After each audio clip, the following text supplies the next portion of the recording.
Okay, shalom, ladies and gentlemen, my wonderful colleagues that are here with me tonight at Maohr HaTorah.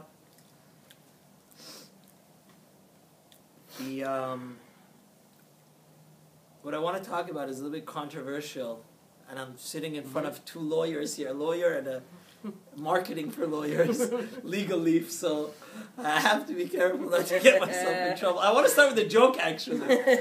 We haven't said any jokes on the YouTube videos too much, so Jackie Mason says a joke. You know, he was supposed to be, he was a rabbi. He said, study Jackie Mason. One of the biggest, he says that, you know, a good Jewish boy, if he wants to make his mother happy, he becomes a doctor. If he's mediocre, medium, he's a lawyer. If he's a loser, he's a CPA. So, is that really so, Rabbi? Really? So, what I want to talk about is, by the way, this is one of my favorite books of all time, written by the chief rabbi of previously South Africa, and now he's the chief rabbi of the Eder Haredit of Jerusalem. He's one of the chief rabbis, Rabbi Sternbach. He speaks English. Very strict rabbi, but very fascinating questions he has in his book, Teshuvot V'Hanagot. We know this week's parsha is El Mishpatim. It has almost 100 mitzvahs, and the topic of this class is contemporary modern halacha. So I don't want to burst your bubble because you studied for the bar, and you're promoting marketing for the lawyer, but the question for tonight is that we want to delve into, which is a very sensitive question, is according to Torah Law, is it okay to be a lawyer and practice non-Jewish law? Is that ethical? Is that following the Torah Law? Well, definitely it has to be, because we know so many yeshiva graduates, they do amazing on the LSAT. So we want to see the parameters, and tonight's class is going to be more on the short and sweet side, hopefully, because this week's parsha is Ela Mishpatim. It says these are the laws that you put in front of the Jews, lifnehem, in front of them. So the famous Rashi says, why does it say these laws are only in front of the Jews? Because what is the main idea of this week's parsha? Civic law. But civic law, according to Judaism, is very different, because it's holiness, it's divine, right? Right. It's coming from who? God. That's why if you look here, this is the holy temple. The Sanhedrin was located over here. Right. Now, why, according in Judaism, is the Supreme Court located next to the temple? Why? Do you find that any country in the world like that? No. There's their civil, secular court, and then they have their holy shrine, right? Their holy temple or place of worship. But in our religion, we have the holy temple, which is where the Kohanim are and the Kohen Gadol. One of the chambers, like right here literally, obviously there's more chambers than we see on this picture here, right. But the Torah wants to teach us that we Jews have to understand that the Torah is the Torat Chaim. The Torah, I don't want to get too off tangent here, but the Torah, I named one of my daughters Temimah, right? Temimah Leah. The Torah is the most complete guide, and it's kind of scary how detailed it is. It goes from the bathroom to the bedroom and everywhere in between. The Torah is our GPS. It guides us how to be holy and so dignified and so special and so godly and saintly every step of the way, you know? So that's why Moshe says these laws that I'm teaching you, don't think they're just secular laws. These are laws, if a Jew has any problem. And you know, from when I was a very young child, I was working in my dad's business, so I've been around. What kind of business was it, Rabbi? You know, we've done real estate, we've done flooring. Oh, wow. You're a salesman. I used to be a When I was a teenager, I was a carpet salesman. Flooring, ceramic, granite. So, a lot of different businesses. And, we have to know it's very, very simple and common for there to be disagreements. Especially we're living in California, it's so easy to sue one another. But Ele HaMishpatim teaches us no. When a Jew has a problem, our civil law is located right next to the Beit HaMikdash. It also has to be decided by holy people. Just like when you have an offering for God, a korban, a holy person has to decide. Same thing, if one Jew has a claim that another Jew has damaged him or hasn't paid him or caused him, has been negligent, you're the lawyer here, Yigal, so you can fill in us with all the legal mumbo jumbo. But Provision 654. And you have the legal leaf network. So, but what we learn here is lifnehem. Ela hamishpatim asher tasim lifnehem. If a Jew has a dispute with another Jew, he should try to solve it, bend over backwards to solve it in a bet din, in a Jewish court of law. Mm-hmm. And of course, so the question here is our question here today is that the Torah law is very, very different than the secular law. And I just want to share with you such a fascinating idea I heard this week. I think definitely one of the most innovative minds in Torah in the world today is a great Rosh Yeshiva that is a Talmud of my Rosh Yeshiva that I have unlimited amount of respect for, Rabbi Yecheskel Zweig, Rosh Yeshiva of Miami, Florida. He's a Talmud of my Rosh Yeshiva, the Rosh Yeshiva of Bnei Yisrael of Weinberg, just to illustrate to you why it's so terrible to not try to solve our disputes, civic, monetary, financial disputes in a court of law, a Jewish court of law rather than a secular court. Because basically, Yigal, if you could get me a chumash, it's right there on my seat. It says that if two Jews, especially when they're religious, if they're able to go to Bet Din and they don't go, look at Rashi over here, lifnehem. If a Jew has a dispute, he has to go in front of the Jewish court. And even if let's say we're living in a community that they're Seventh-day Evangelists, and they copy every law of the Talmud. So you can make an argument, why should I go and to a Jewish court? I'll go to the secular court. I know beyond any shadow of a doubt that they copy, it's a carbon copy of what? It is. The Jewish law. It is actually. Are you allowed to go? Rashi says no. Because Rashi says whoever, God forbid, sues another Jew and takes his financial troubles in front of non-Jews, he's desecrating the name of God, and he's uplifting the name of the idols or the pagans or the secular.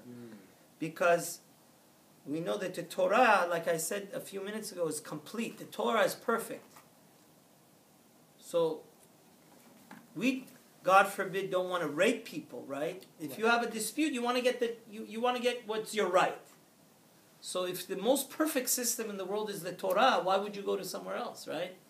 So the Rambam talks about how terrible it is in his laws that somebody. So I heard this idea from Rabbi Zweig. Last week's Parsha Yitro, it's a fascinating thing. Yitro tells Moshe, you're like the Supreme Court, right? You're the Chief Justice. So all the small lawsuits that are small monetary amount, give it to the other judges, right? Sarei alafim, sarei me'ot. And the difficult the big lawsuits, like it's say $1 million, $10 million, right? the medical malpractice ones, where heaven forbid there's those should go to who? To Moshe, right?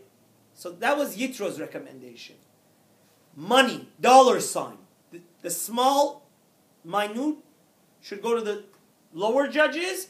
Obviously, the big cases, It goes through the the Fortune 500 cases, they have to come to who? To Moshe. But Moshe, when he implements it later in Devarim, he tells the judges not that way. He says that the easy cases you guys solve, the difficult cases bring to me. Right. So the Talmud says, Moshe's changing, right? Yitro was giving one type of recommendation, but Moshe doesn't implement Yitro's. Right? He says, see, it's a very subtle difference. Moshe says the difficult and the non-difficult.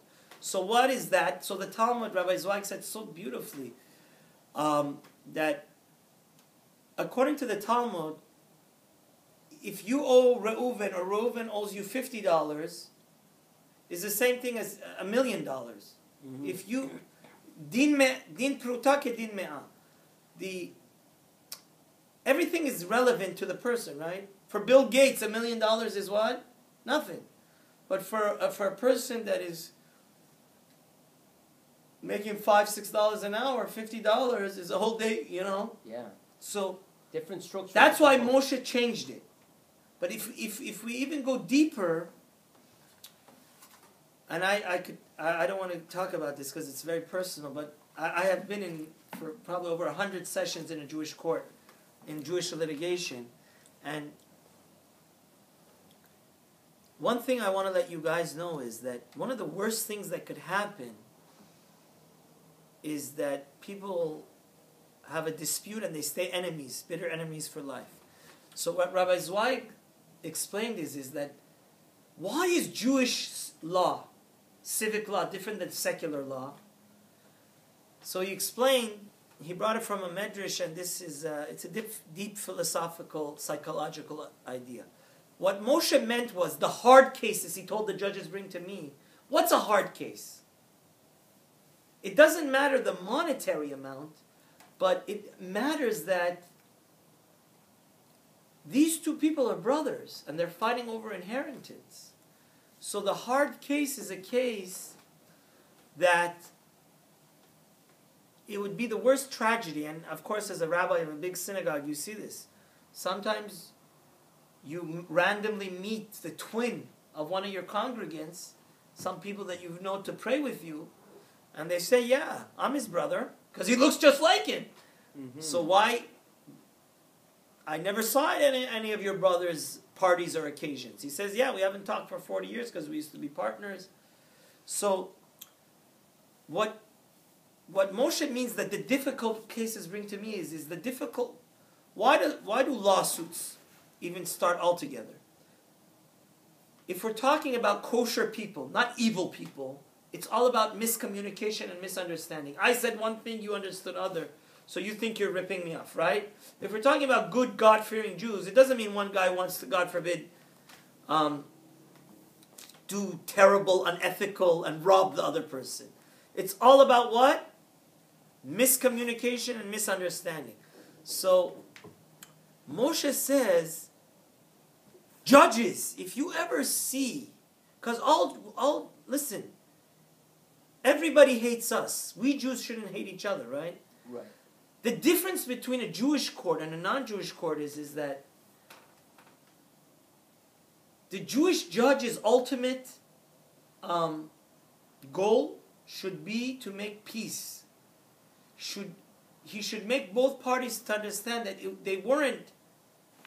Reuven wasn't trying to rob you, and he's not a nasty, evil Satan.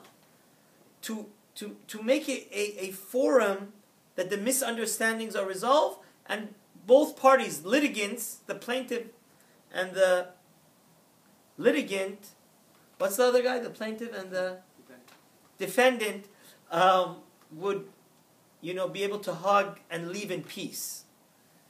So that's what Moshe Rabbeinu says. He says, judges, if you see that there's a case that is hard, what does it mean hard?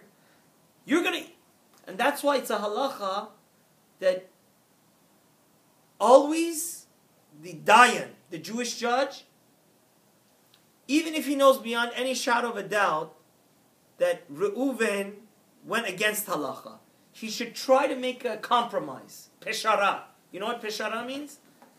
Kind of like mediation, where, okay, we know 100% Reuven was in the wrong, but try to create an atmosphere that Shimon and Reuven compromise and mediate, and they both are happy with the result, because in Judaism, the ultimate goal is that last week's parsha, when did God give us the Torah? When He said we Jews are ke'ish echad belev echad. You understand? When we Jews are not fighting, not, baseless, senseless hatred.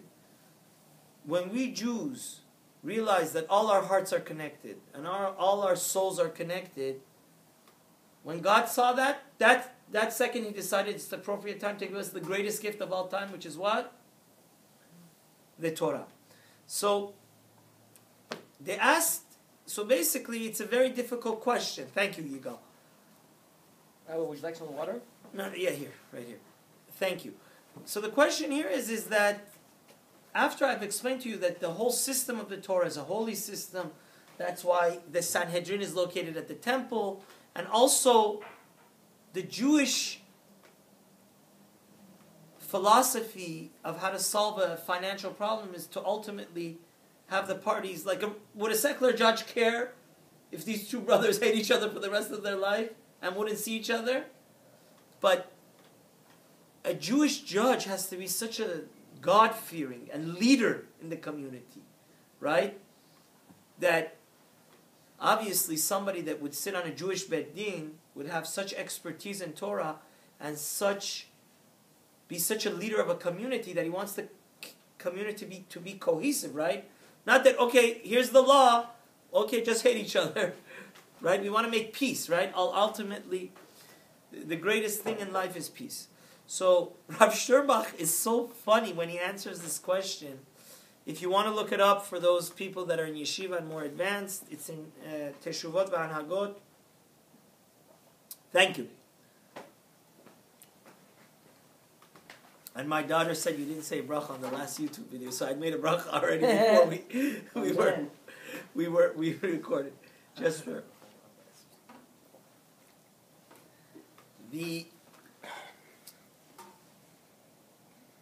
So he says it's very difficult to answer this question. Is it okay to become a lawyer in a secular court? Because he said they haven't listened to me and they won't listen to me. But he says, I have to say the truth. And we know that, God forbid, the Rambam says in, it's Teshuvah, by the way, Tavshin Sadihei,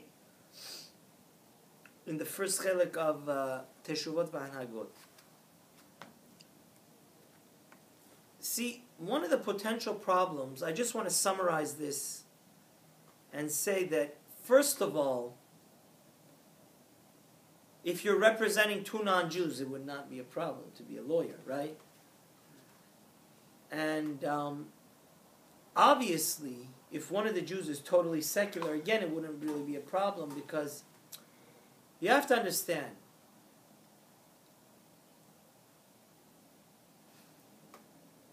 it's such a terrible mistake to go to secular court if there's the potential exists to go to a Beit Din. But if one of the Jews is totally secular, and I saw a heartbreaking statistic. It said that Ben Shapiro, which is one of those very, very interesting and strong, he did a video I was watching on YouTube on Facebook, and he said that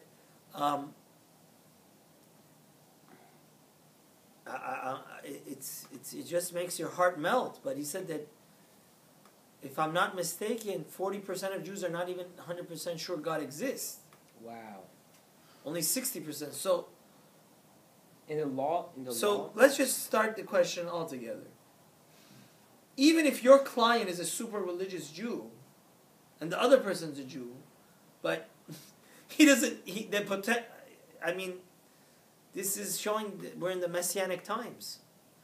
The Sitra Achra and the Satan and the chosen nation has abandoned the Torah. So many Jews, we see assimilation. I have to do a YouTube video on that. But a lot of the Jews have abandoned the faith. They're not even on the boat anymore. So, obviously, the guy may not potentially acknowledge God. He's not going to acknowledge Torah. So therefore, I want to make a disclaimer here. I'm not a dayan. I'm not qualified. I have smicha to be yora. I'm not yadin.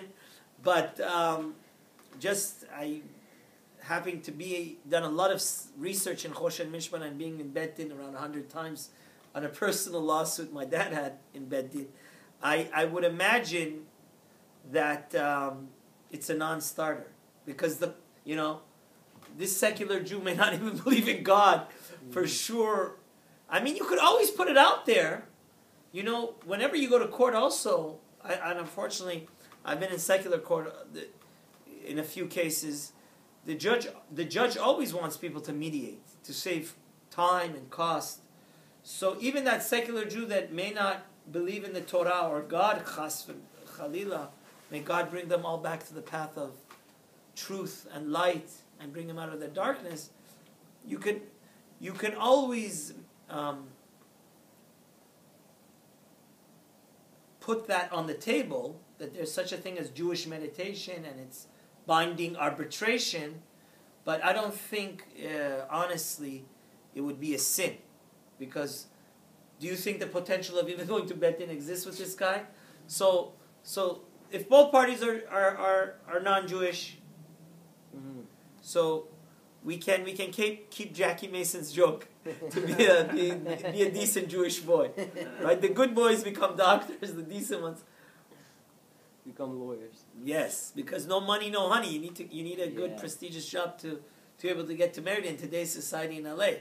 And the second thing we said, if one of the parties is a totally secular Jew, where the problem does arise and it becomes nitty-gritty is, if both parties are religious Jews.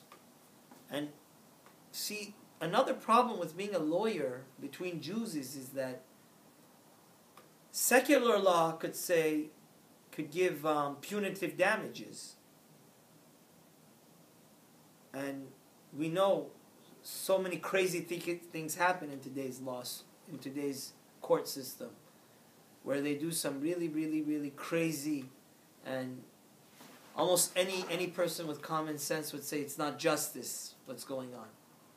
You just the different cases of murderers going free and so many different, So, but the problem is let's say you represent a client and you get a big chunk of money, but if the Torah says this money doesn't belong to your client, it's embezzlement, it's stealing.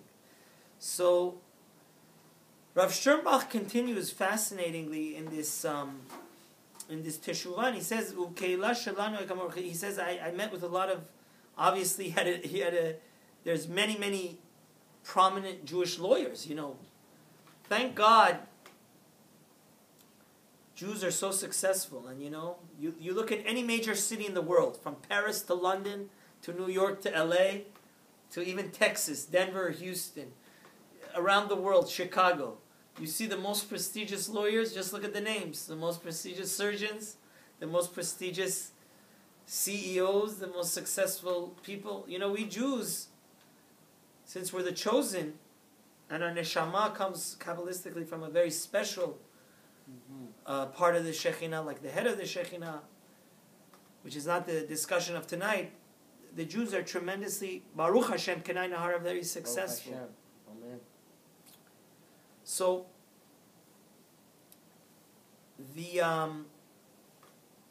obviously, he talks about what I said, that if one of the parties is totally secular, it should not be such a problem. But there's a third thing which a lawyer can do, and that is that, let's say these Jews don't want to go to Beit Din because they believe that the secular court is more efficient or whatever, forever a wrong reason. And I want to make a disclaimer here. 50 years ago in America, it was so common for Jews just to sue each other, even religious Jews. But thank God there are very, very ethical, established, organized, professional Jewish courts where, from personal experience, they're very, very high integrity, professional, and they really put so much time and caring into the lawsuit to make sure that it comes with a fair result. So that option does exist. But the third thing is that you can ask the Jewish court to give you called heter arkaot. Your party refuses to come to Jewish court. So what? You're supposed to get messed over and not get your eligible and lawful rights. So therefore, that's a third option. But Rav Sternbach writes here. He says, "V'nire the yesh lechol." It's very important, and we should ask the kollels. And when I become, hopefully, that's the area of halacha which I have to really study, Kosher Mishpat. It would be a beautiful thing for all religious lawyers to study the religious law, Kosher Mishpat, to know, hey, a green light should go on. Mm-hmm. In this case, I'm doing two religious Jews, and this is what the Torah says. So maybe try to, in mediation, go towards that. He says, it just, ultimately, even, he says here, if the Jew is secular, if the Jewish lawyer would have the expertise to get to a resolution that would coincide with the Torah, that would be just, magnificent. Because ultimately, what is our mission here in this world? To do the will of the Almighty God Creator. So, the last thing that we just want to talk about is that, unfortunately, even for our brothers and sisters that are living in Israel, secular Israeli courts, let's say God really smiles at us and all of us move to Israel next week. Right? Where we belong, where every Jew belongs. So, you also have to understand that even in Israel, with all due respect, and you know how much I love the state of Israel, and we support Bibi Netanyahu, and shame on any Jewish congressman or senator that doesn't attend Congress when Netanyahu speaks. I'm very adamant about that. But it's a heartbreaking thing that just don't think that secular Israeli courts are going according to Torah. So even in Israel, if two religious Jews have a problem, they have to go to the appropriate what? Bet Din. Because unfortunately Israeli law would take into consideration a lot of British law, Turkish law, and just maybe American secular. I'm not so, but the bottom line is that I just want to give a piece of advice from personal litigation, and and this could be worth millions of dollars for anybody that's listening. In life, it's always better to settle out of court, and that's the ultimate. That's what the Torah says, peshara, because fighting and legal fees, even if you go to Bet Din, and you end up winning, by the time you wasted so much of your, what's the most precious commodity? What's the most precious commodity in the world? It's not diamonds, it's not gold, it's not silver, it's time. The time that you spend with God, with your loved ones, right? Mm-hmm. With your family. It's time to study Torah, to really have pleasure from life, exercise. So, even if you go to Jewish litigation, where they have rabbinic lawyers, they're called To'en. They really exist. Yeah. And it's a lot of... Here. Anywhere. Even in Lakewood, you could bring them here. There are people that they study the Kosher Mishpat, the rabbinical Torah civic law, and they're like rabbinic lawyers in a bet din. But ultimately, fighting and litigation, even in bet din, could be never ending and going back. I'm just saying for personal existence, I keep on going back. And the wisest thing to do is, even if you have a small loss, you know that you maybe at the most you owe the guy $20,000, but now you have to give him $40,000. The time and effort to fight to make sure you don't give him anything, you may be losing hundreds of thousands of dollars of your time, That's true.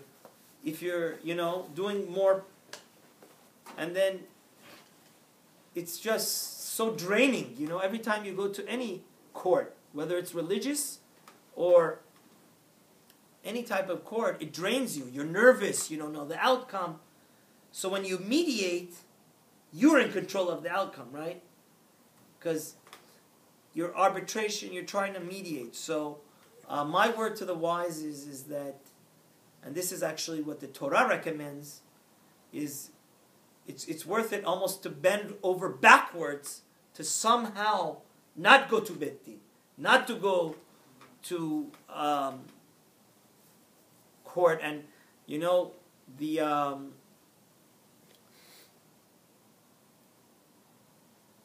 just time is so precious, and fighting and sinat chinam is not worth it. So it may be worth it,